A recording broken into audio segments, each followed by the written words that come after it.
मरने के बाद अगर पता चला कि अल्लाह का वजूद नहीं है। इंडिया के हरीश कुमार पीएचडी के बाद भारत की एक अहम यूनिवर्सिटी में लेक्चरर पोस्ट हुए। हिंदू धर्म से पहले ही मुतनफ़र थे।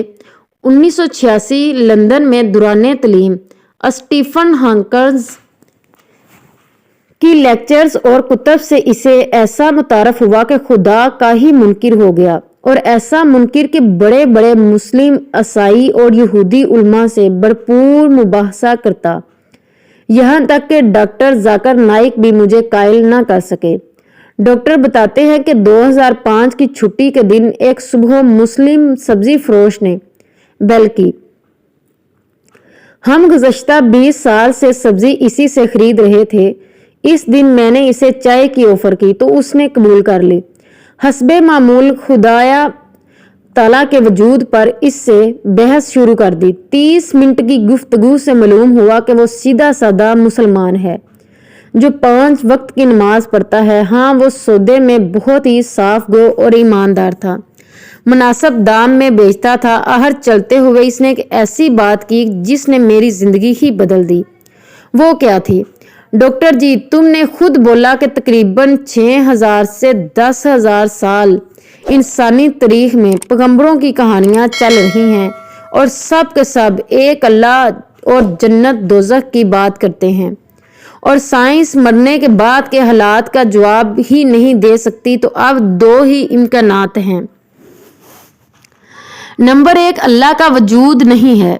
नंबर 2, अल्लाह है। अगर तो अल्लाह का वजूद ना हो तो मरने के बाद हम दोनों बराबर होंगे। लेकिन अगर आगे जाकर अल्लाह मौजूद हुआ आप तो फिर पकड़े जाएंगे। दोनों सूरतों में फ़ायदे में कौन हुआ, आप खुद ही फैसला कर लेना। इसलिए बेहतर यह है कि अल्लाह को मान लें और इसके कहने पर चलें। इसका कुरान तो इंसान को सीधी राह पर चलने का कहता है।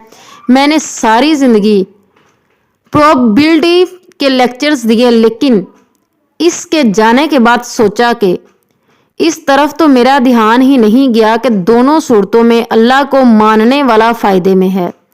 किस्सा मुख्तसर। इस सोच के बाद ख्याल आया कौन सा आसमानी मजहब बेहतर है।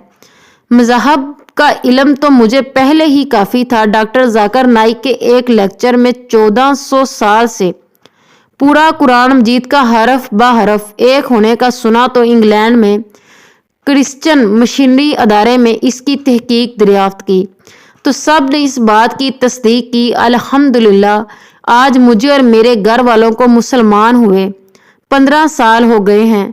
मैं इस्लामी तलीमात के लिए केरला शिफ्ट हो गया।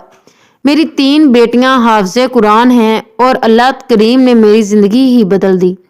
लेकिन इस सब्ज़ी वाले अब्दुल आहद से दोबारा मेरी मुलाकात ना हो सकी। लेकिन मैंने कबूल इस्लाम के बाद अपना नाम अब्दुल आहद रखा क्योंकि वो एक सच्चा मुसलमान था। Please like and subscribe this channel. Thanks for watching. जज़ाकिल्लाह। अल्लाह पाक आप और हम सबका हामी हो नासर।